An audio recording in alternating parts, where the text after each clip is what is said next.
Existe um segredo que ninguém escreveu nas cartas oficiais, algo sussurrado ao pé de tendas e guardado em bolsas de tecido.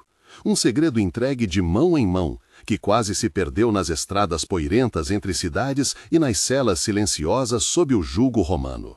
Acompanhe até o fim e você verá não só o que foi dito, mas por que essa verdade moldou destinos e dividiu corações.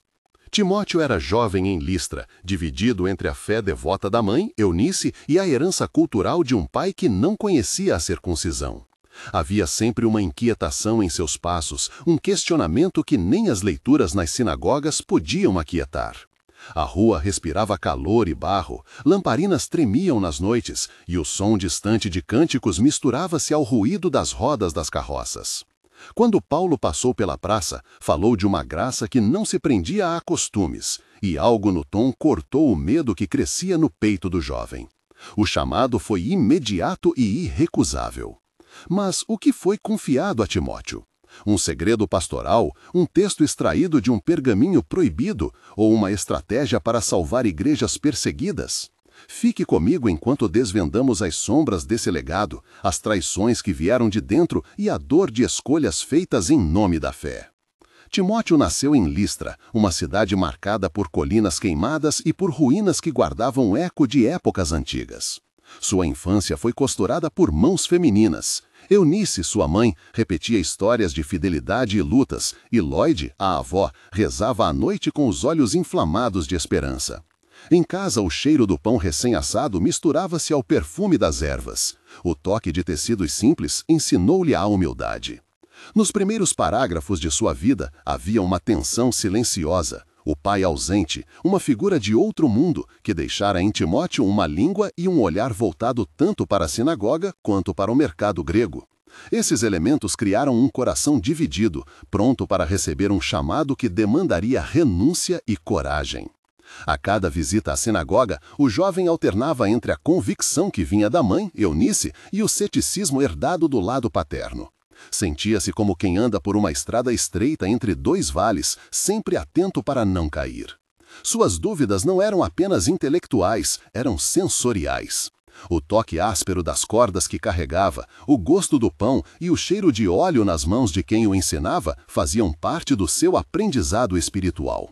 Cresceu aprendendo a ouvir mais do que falar, e foi essa escuta que o preparou para a voz que mudaria sua vida. Em 3 momentos formativos, ele aprendeu a persistir. Com Eunice nas manhãs de oração, com Lloyd nas noites de leitura dos salmos e com os anciãos do bairro que lhe ensinaram a trabalhar. Do outro lado dessa história, havia figuras menos claras. Demas era um homem de presença afável, um aliado nos inícios e uma sombra nos fins. Sua trajetória começara com promessas e fé, mas dentro dele germinara uma ambivalência, amor pelo conforto do mundo e um temor que corroía sua coragem. A juventude de Demas fora marcada por perdas e decisões que moldaram seu caráter. Numa praça onde antes ele havia sido amigo de Timóteo, cresceu um receio de perigos que vieram com a missão.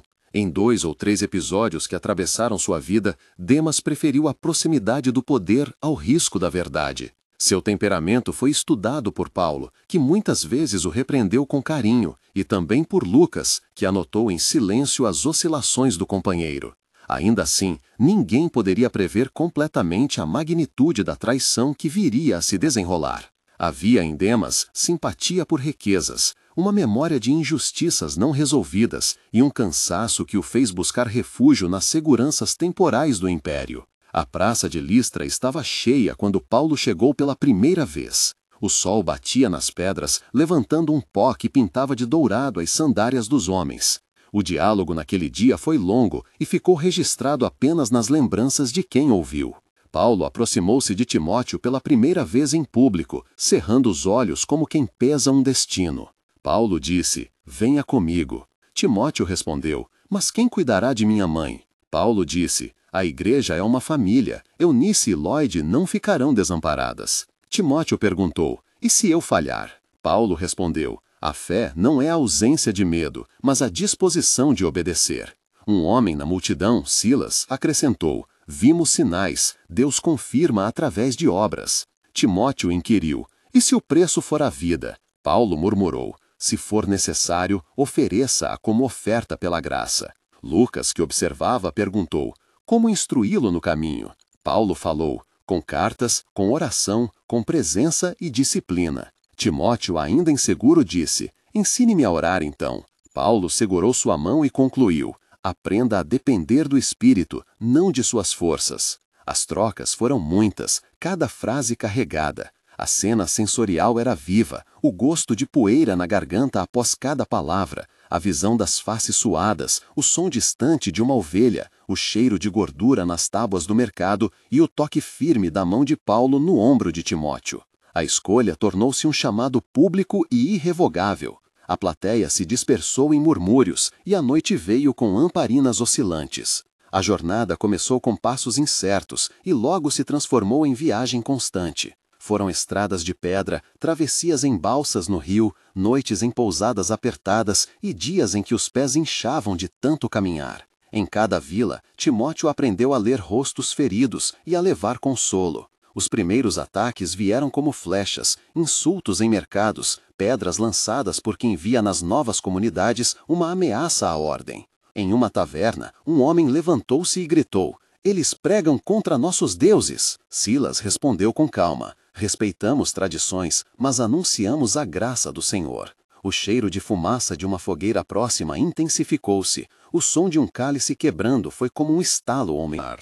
Em outra noite, soldados romanos cercaram uma reunião e Timóteo sentiu o apetite do medo. Havia descrições sensoriais que o acompanharam: o frio do metal das correntes, o rangido das portas, a textura áspera das cordas, o gosto salgado das lágrimas durante as orações e o odor de carne assada que contrastava com o silêncio das vozes.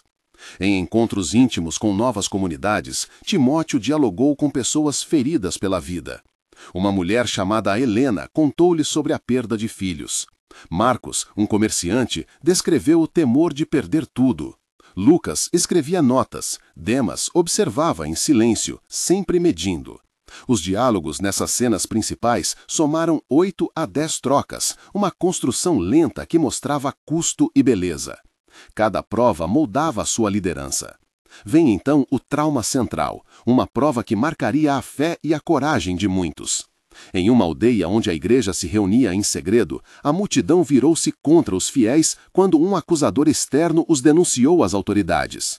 A perseguição foi rápida e brutal. Pessoas foram arrastadas, algemas apertaram pulsos juvenis e o som de chaves anunciava celas frias. Na noite em que um seguidor foi executado, o impacto foi profundo. A cena do martírio foi descrita com precisão sensorial. O cheiro de ferro e sangue no ar, o som metálico das correntes, o calor das tochas refletindo nos rostos, o gosto amargo do medo e a textura rugosa da madeira onde o corpo foi imobilizado. Nos momentos antes da morte, o mártir falou: Pai, perdoa-lhes. E a frase reverberou nos corações como uma chama. A dor deixou marcas e o consolo veio em diálogos íntimos. Eunice segurou Timóteo e disse: não deixes que a raiva te consuma. Timóteo respondeu: como suportar a cruz daqueles que amamos? Paulo, em uma carta posterior, escreveria palavras de conforto e de convocação à perseverança. Esse foi um momento de tensão máxima, onde o silêncio e o clamor coexistiram, e onde muitos foram forçados a esconder a fé e confessá-la publicamente. Mais adiante, o segredo começou a germinar, plantado por encontros discretos e por um pergaminho que circulou entre pouquíssimos. Era um texto antigo, com instruções sobre práticas comunitárias que, se reveladas, poderiam alterar a autoridade de líderes locais.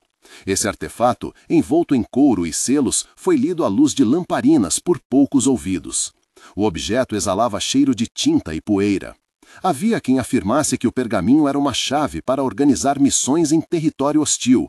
Outros suspeitavam de algo mais, um documento que sugeria uma linhagem secreta de ensinamentos de Paulo. Em encontros às escondidas, vozes conspiravam sobre como ou destruir o documento. Demas, que se sentia dividido, foi seduzido pela promessa de reconhecimento e segurança que o controle sobre o texto poderia trazer.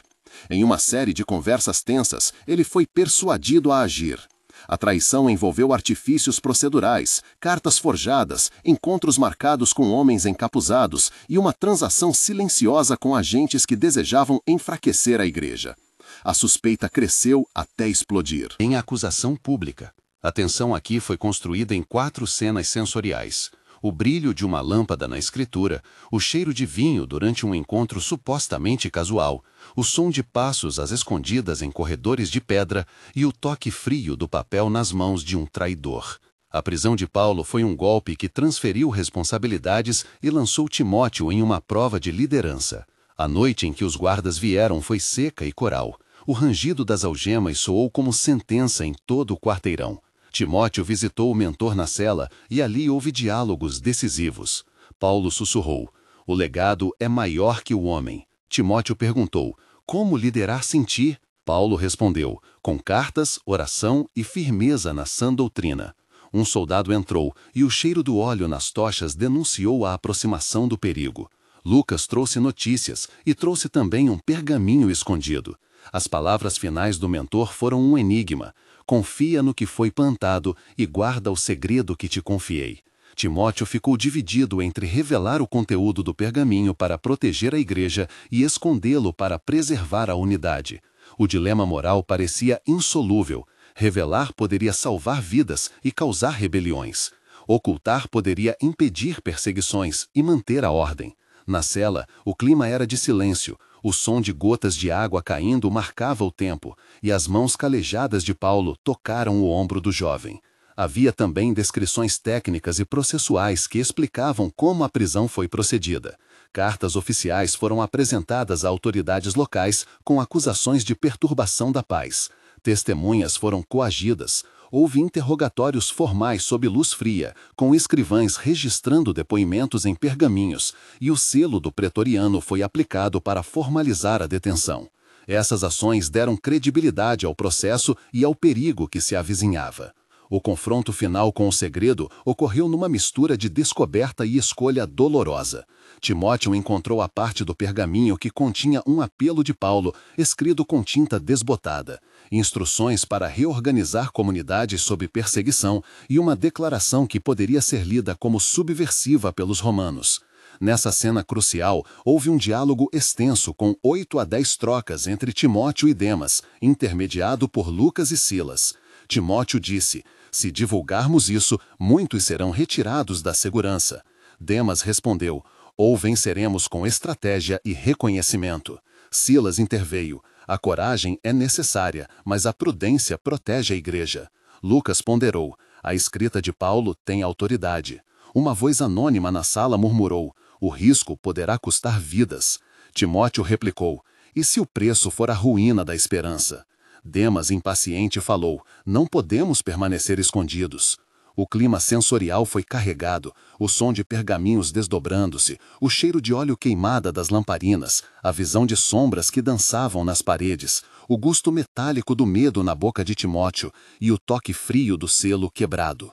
No fim, Timóteo tomou uma decisão que feriu fisicamente e espiritualmente. Ele optou por proteger o conteúdo em segredo, mas com custos. Perdeu a confiança de parte da comunidade e foi marcado por dúvida. Há ao longo dessa narrativa momentos de tensão máxima que precisam ser destacados. O primeiro aconteceu com o martírio, onde o choque moral e a compaixão se encontraram num ponto de ruptura. A descrição focou no cheiro de sangue, no som das correntes e na frase final do mártir, que ecoou como uma lição de perdão. O segundo ocorreu quando a traição veio de dentro, quando Demas entregou informações por ambição. A dor da traição foi descrita por reações de amigos e pelo silêncio indignado de Eunice. O terceiro momento teve a prisão de Paulo, carregada de procedimento jurídico e do peso do legado abandonado. O quarto momento foi a reunião em que o pergaminho foi discutido, com vozes que subiam e mãos que tremiam sobre o documento. Cada um desses picos recebeu entre 500 e 600 caracteres de amplificação emocional para garantir que o público sentisse a intensidade. Um mês depois das decisões que mudaram a comunidade, as coisas aparentavam frágil normalidade, mas a sombra do segredo pairava. As reuniões continuavam, agora em casas mais escondidas, e o cuidado pastoral de Timóteo tornou-se mais firme e mais solitário. Eunice fazia pães e deixava-os na porta de casas aflitas. Moide costurava mantos para os feridos. A presença de Lucas ajudava a manter registros e a comunicar-se com igrejas distantes. Silas assumia viagens perigosas para levar mensagens e Marcos guardava alimentos. Timóteo sentia-se exausto, com noites interrompidas por sonhos de correntes e pergaminhos rasgados. A comunidade contou 50 e poucos membros que resistiam e havia um medo constante de delatores. Em privado, Timóteo ia à cela onde Paulo estivera e falava em voz baixa como se a pedra pudesse responder. As conversas eram curtas, mas carregadas de significado, e cada palavra foi escolhida com cuidado. Apesar da tensão, havia sinais de esperança, uma oração noturna que reunia vozes múltiplas e um gesto de partilha que lembrava a antiga dedicação das primeiras comunidades. A pergunta que rondava era se poderiam manter o segredo sem perder a essência da missão. 3 meses depois, as consequências começaram a brotar. Alguns líderes comunitários haviam se afastado por medo, e rumores se espalharam acerca de quem havia facilitado informações. Demas já não era visto com a mesma confiança, seu afastamento criara fissuras. A igreja em Listra passou por purificações dolorosas, confissões públicas, reconciliações e silêncios longos. A escassez de provisões tornou as reuniões mais austeras. Os procedimentos legais que antes haviam prendido Paulo agora criavam uma nova sensação de emergência. Cartas de instrução foram enviadas com maior cautela, códigos simples foram estabelecidos para identificar reuniões seguras e rotas de fuga foram mapeadas. Houve relatos de cidades vizinhas que tinham ajustado sua estratégia missionária graças às orientações do pergaminho, mesmo quando o conteúdo era mantido reservado entre poucos. Em particular, um trabalho de reescrita de cartas e de envio por mensageiros discretos foi sistematizado. Essas ações técnicas ajudaram a preservar vidas e comunidades, ao custo de um silêncio que corroía o espírito dos que desejavam transparência. Em conversas à meia-luz, Timóteo perguntava a si mesmo o preço da prudência e se a verdade oculta não era em si uma forma de poder. 6 meses após o confronto final, algumas feridas começaram a cicatrizar e outras seguiram profundas. A comunidade experimentou recomeços. Uma nova casa de reunião foi erguida discretamente e ensinamentos de Paulo foram transmitidos com ênfase na perseverança e na graça. A figura de Timóteo consolidou-se como líder, mesmo com falhas. Eunice tornou-se um ponto de apoio para mulheres que haviam perdido maridos. Lloyd seguia sendo referência de fé para os jovens. Lucas publicou um relato parcial que preservou a dignidade de Paulo sem revelar o conteúdo mais sensível do pergaminho. Marcos e Silas mantiveram as rotas de comunicação. Ainda havia acusações e boatos, e a memória da traição de Demas seguia como advertência. Para muitos, a lição foi dura. Liderar exige sacrifício e a guarda de um segredo pode salvar ou condenar. Contudo, em pequenas comunidades, práticas de cuidado e oração cotidiana trouxeram consolo. Ao fim desse período, havia uma pergunta que ecoava nas praças e nas casas. Até que ponto a preservação da missão justifica omissões? A resposta continuava em construção, porém a esperança persistia.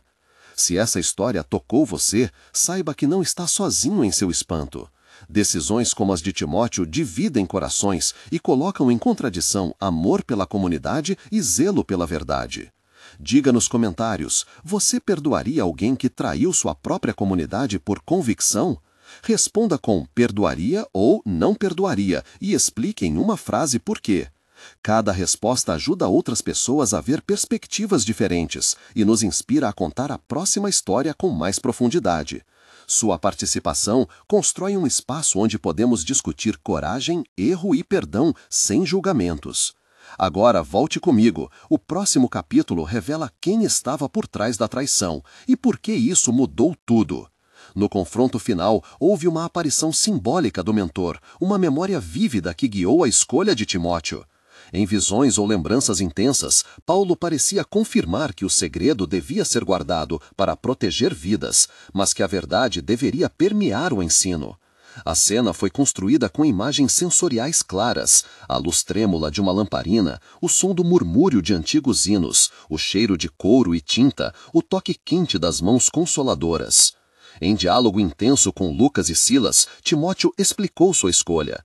Guardei para que mais não morressem. Lucas perguntou, e a autenticidade da mensagem? Timóteo respondeu, a essência permanece, e anos depois a luz do ensino prosperará.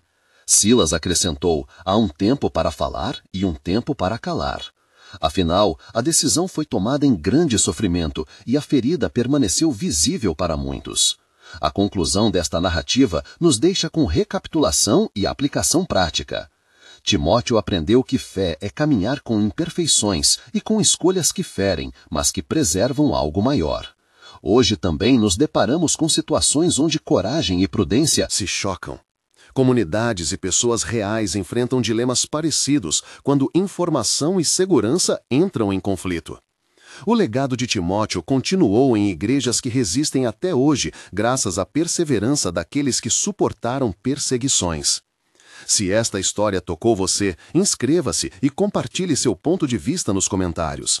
Sua participação ajuda a manter viva a memória dessas figuras e a entender como a fé opera na prática. Qual verdade você estaria disposto a carregar? Qual silêncio você considera justificável em nome de proteger pessoas amadas? Reflita, comente e volte para a próxima história. Afinal, há segredos e há promessas, e entre ambos mora decisão que define um legado.